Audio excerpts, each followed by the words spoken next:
All right, fellow Pelican Lake fishermen, it is now middle of August. We've got a fishing report for early August. First off, before we get started, I want to apologize for not having a fishing report out for a couple of weeks. I've been a little bit busy. I took a trip up to the Arctic Circle to go fishing last week. I put in for this trip about 3 years ago to get on the list for it. Something I've been dreaming of for years, and I finally got the chance to go up there and do some fishing for big, massive Arctic fish like lake trout, Arctic char, grayling, and so forth. So maybe you should show them a picture. A picture of the fish I caught? Yeah. Okay, well, it's not for the Pelican Lake report, but it is fishing. So got some grayling, caught 2 char. The char were so hard to catch, very, very difficult to land in this river with current. And of course, the lake trout was one thing we went for. I got this big, massive 33-pounder. So lots of fun. That's a lot. It was a big fish, so really awesome trip. But Very we missed the big. report last week. So, but yes, back to Pelican Lake and early August. So Chase, what fish is biting best on Pelican Lake right now? Bass. It's the same one. It hasn't really changed. Bass bites very, very good. This past week, I was guiding Mike Frisch from Fishing the Midwest. It's a TV show.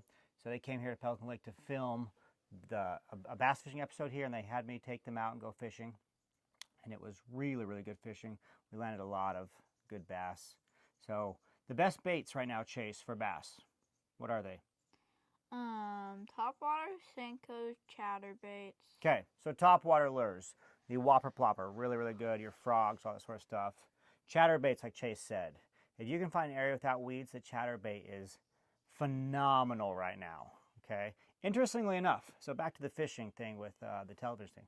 We were fishing. They wanted 20 bass over 3 pounds for the camera. That was the goal for the day, which we got. And we went out there. I think they said 18. Was that what they told you when you were in the boat guiding them? No. Okay. I mean, they told you on land when they came in. I think 18 was the minimum. So what they do on these shows is, the show is like 40 minutes long after commercials and whatnot. And with the interviews and all that sort of stuff and the talking and their sponsor agreements, they're going to have so much time on fishing. And they said 18 is the minimum to make it worth the stretch of it. 20 was the number they wanted. So anyway, of the 20 we got, it was interesting. 10 were smallmouth, 10 were largemouth, right down the middle. So we got a lot of smallmouth the other day doing that. That was pretty good. We were coming up out of, if we could find water that was 8 to 10 feet deep coming up into a rock pile or into gravel, that's where we got the smallmouth mostly. So anyway, largemouth, or like I say, we're talking baits.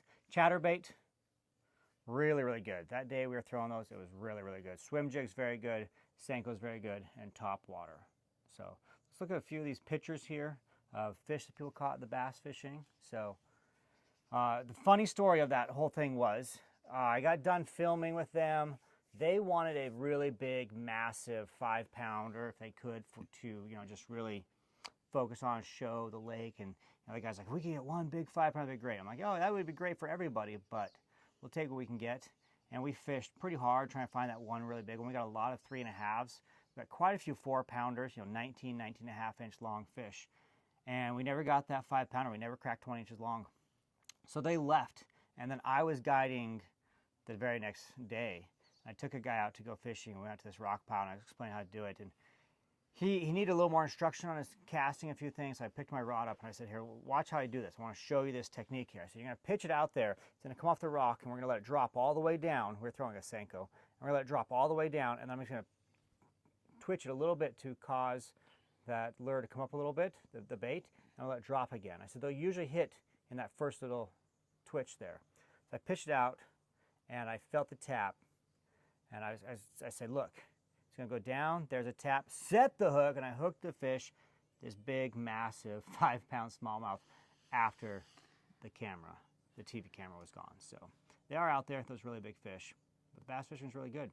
So water temp right now for those bass. The lake is between 77 and 80 degrees water temp. It's hot. It's hot. Okay, Chase has been in the lake swimming a lot. He's been trying to learn to water ski this summer. It didn't work out. The water skiing didn't work out? All right, we'll get you there, buddy. You'll get up. Anyway, water temp's very warm. So why is that important? The weeds. How many weeds are there, Chase? A lot. The weed cover is the thickest I have ever seen. So this is 12 summers here for us living here on the lake. This is the thickest weed cover I've ever seen. Those bass are liking it. They're way back in those weeds. They're hunkered down in it. Every time you're pulling in those fish out of those weeds, you have a big ball of weed on the front of your lure. So you got to go really weedless tactics. The chatterbait's a little bit difficult in the weed sections. We are trying to find areas just off the weeds to throw that chatterbait. It was working best because chatterbaits don't do great with weeds. We did catch them on crankbaits as well, by the way. But the Senkos, Texas rig, I can get them through the weeds. Swim jigs, I can get them through the weeds somewhat. So, and then the top water, the top of the weeds. So, a lot of fun on that. Non-bass fish. Northerns, yeah, they're out there. I can bite anything and will keep biting anything the whole year. Northerns are pretty aggressive. Bluegills, seeing quite a few of those. The crappie bite is better than I would expect for early August, okay? We do have some people catching crappie right now. So out in the deep hole, there's been a few days where they seem to have been biting. And then there's some days where they're just not. They've been schooled and not schooled and such. We're also catching them on bobbers right now off of a couple of deeper points. So yeah, bluegills and crappie are both out there and doing that sort of thing. I haven't really heard a story of a walleye for the last couple weeks. I think it's just too warm right now. They're just really lethargic, not moving around the same. So that is what it is. In a couple weeks here, I do want to make sure you are aware there will be a bass tournament here on the lake for the entire lake. It'll be the whole month of September, just like we did last year and the year before. It is sponsored by the Pelican Lake Resort Association. There will be 2,000. Dude, am I putting you to sleep yawning like that? No, am I boring you? There'll be $2,000 of cash prizes given out. So the first place prize will get $1,000 for the biggest bass caught during the month of September. Second place will get $500, and then 5 people who enter a fish will get drawn out randomly to win $100 just for participating. Okay, it's just a few dollars to enter the tournament, so it's pretty low risk. It's a lot of fun. If you're up here in September planning to come, I hope you plan on entering the bass tournament. You know, any fish, any bass you catch, enter it. Any bass over 14 inches is eligible for a prize, so get entered on that. We wanted to show something new here. So we are trying to get some new equipment to do these videos with, and to help cover the cost of that, we have come up with a couple items that you can purchase if you've ever wanted to support our channel. We've gotten emails, people asking once in a while, hey, how can we support you guys? So we've got some stickers. They just say Pelican Lake on them, Pelican Lake, Minnesota, like that. And we have a hoodie that we've had made right here. It's a zip hoodie, okay? Just says Pelican Lake on it. So if you've ever wanted to get some Pelican Lake, what do you guys call this, merch? Yeah. Is that what the term is? Merchandise. Well, I know merchandise, but you guys call it merch, right? Yeah, that's what a term is. All right, if you ever want to get some cool Pelican Lake merch, you can get it with us. So we got stickers and we've got a hoodie, a zip hoodie here. The hoodie is $45 with shipping. We'll ship it anywhere in the lower 48. The sticker is $5 with shipping. We'll mail it to you anywhere in the continental U.S. if you'd like to do that. Our email is pelicanlakeyt@gmail.com. You can send me an email saying, hey, this is what I want. I'll send you my Venmo information, and we'll ship this off to you if you want to. If not, it's all cool. Just give me that option. We've had some people ask us. And of course, we want to thank our sponsors who are helping make these videos possible. So 3 great sponsors on the lake here. We've got Birch Forest Lodge on the south shore of the lake. We've got Island View Resort over on the east side of the lake. And we've got Aspen Resort and Campground on the north side of the lake. So they're all really great for families, really great for fishermen. They're relatively similar cabin-style resorts. So they're all really great places.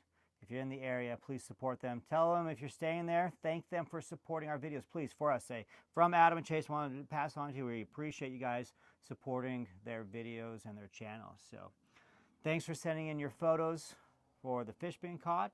And we hope you have a great experience fishing here on Pelican Lake. Good luck and tight lines.